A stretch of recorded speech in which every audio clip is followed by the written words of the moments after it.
সবচেয়ে বেশি জাহান্নামে যাবে কারা জানেন? আমরা নারীরা। কারণ আমরা অনেকেই অকৃতজ্ঞ। যে স্বামী আমাদের ভরণ পোষণের জন্য দিন রাত পরিশ্রম করে যাচ্ছে, সেই স্বামীকেই আমরা অনেক সময় বলে ফেলি, তুমি আমাকে কি দিছো। যেই নারী 5টা বিষয় সংসারে আমল করবে, সেই সংসার কখনো ভাঙবে না ইনশাআল্লাহ।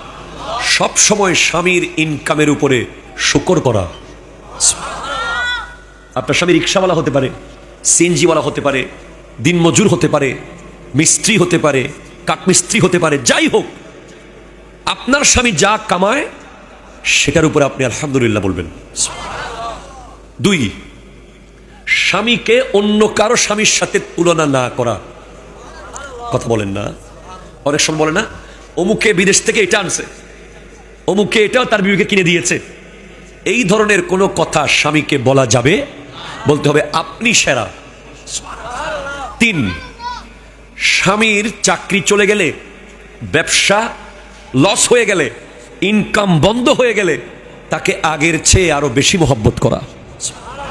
4, স্বামীর কথা ছাড়া ঘর থেকে বের না হওয়া।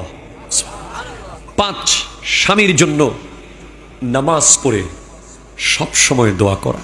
6, স্বামীর সামনে সুন্দর করে সেজে আসা।